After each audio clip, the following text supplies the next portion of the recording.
Baik, rekan-rekan, salam dan bahagia. Saya Andreas Yudhaka Nugroho ingin mencoba untuk menjelaskan terkait dengan calistung, gitu ya, baca, tulis, dan hitung.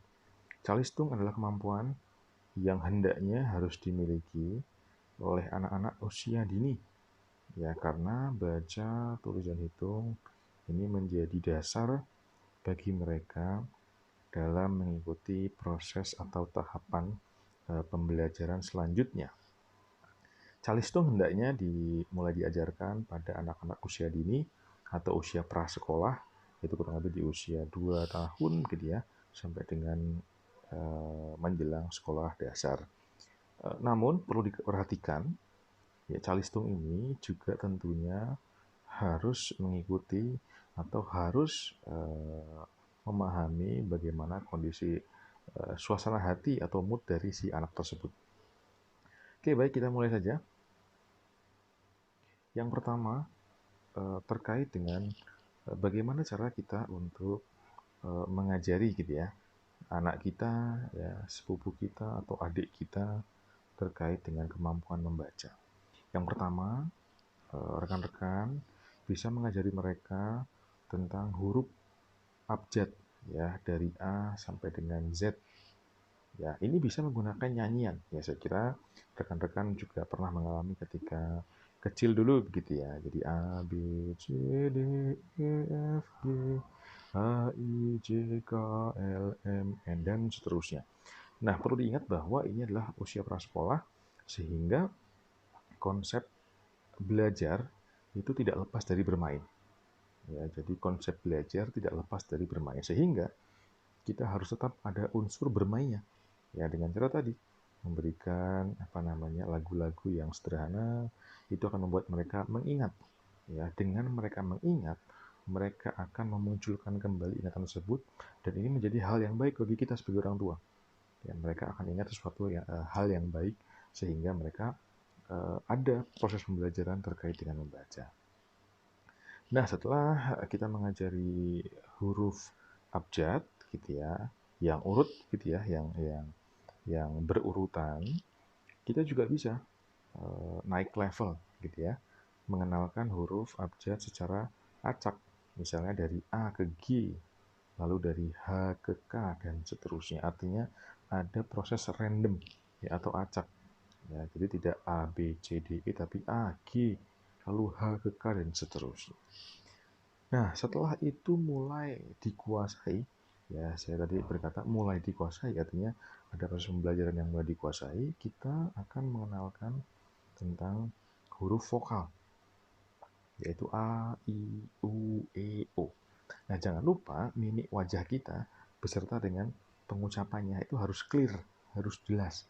A ya A, gitu ya, artinya membuka mulut. A, I ya I, artinya dibuka, sesuaikan dengan kata atau vokal yang kita ucapkan.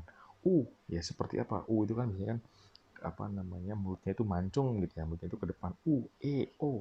Nah, jadi sehingga anak ini bisa meniru dan ucapannya itu jelas, gitu ya. A, I, U, E itu jelas. Nah, setelah itu mulai dikuasai, lalu kita juga akan mengajarkan atau naik level lagi, yaitu huruf-huruf konsonan. Ya, setelah tadi huruf vokal, sekarang huruf konsonan, yaitu B, C, D, F, G, H, dan seterusnya. Gitu ya. Nah, setelah itu mulai dikuasai, gitu ya, lalu kita mulai untuk menyambungkan huruf vokal dan huruf konsonan. Ya, misalnya B, A, ba, gitu ya. C, A, ca, ya, D, A, da, F, A, fa, G, A, ga, dan seterusnya. Ya, jadi perlu diingat yang sederhana dulu saja. Ya, artinya tadi bisa menggunakan huruf A dulu saja. Gitu ya. Nah, setelah naik level lagi, kita akan mengajari mereka bagaimana menggabungkan dua huruf konsonan. Ya, ingat ya, dua huruf konsonan. Ya, misalnya NG, ya, NY. Ini kan nanti ketika ditambahkan huruf vokal itu menjadi misalnya ngo, ya, nyo, nge, nye, nyi, dan seterusnya.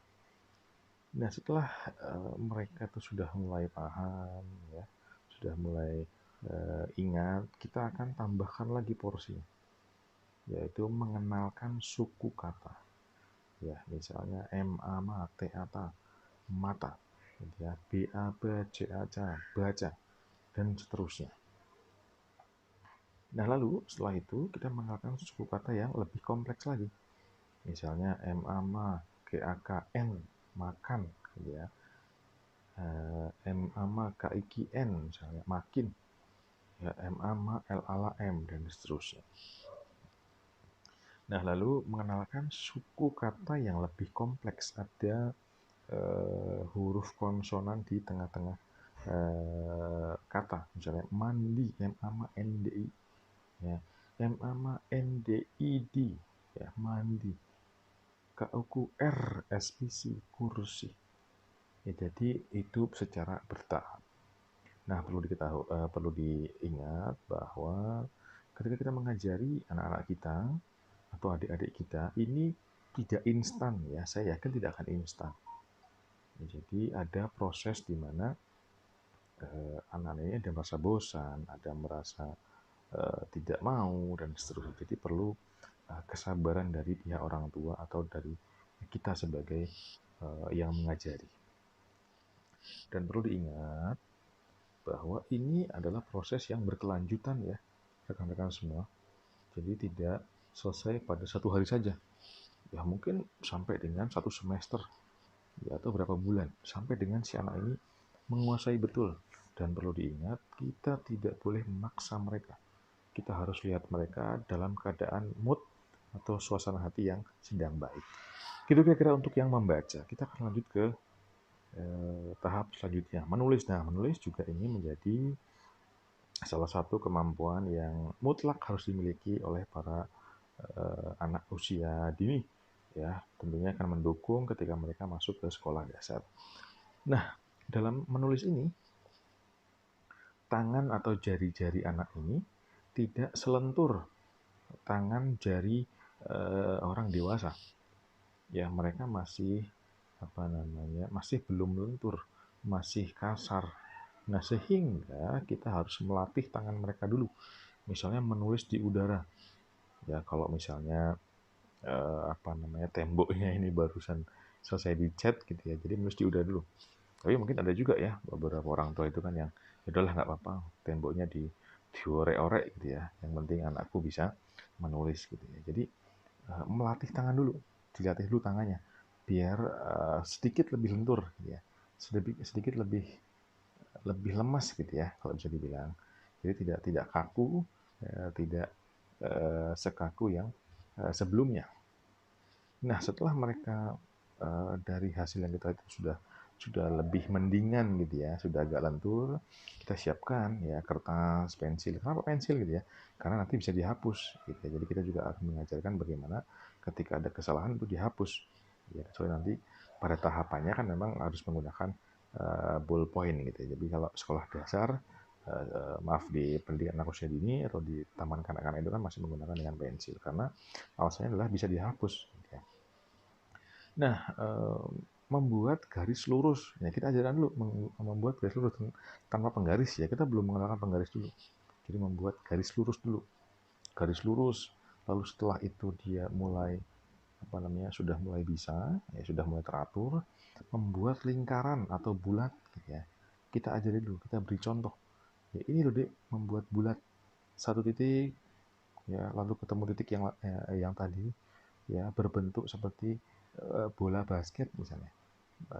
Bentuknya seperti bola bola bekel misalnya, dan seterusnya. Segitiga. Ya, segitiga itu ini seperti bentuk misalnya mainan ya. Jadi bentuk segitiga, bentuk persegi. Jadi sangat sangat sederhana dulu aja. Ya, berikan kemampuan atau informasi yang sangat sederhana dulu kepada anak-anak. Ya, lingkaran, segitiga, persegi, tapi yang sangat sederhana.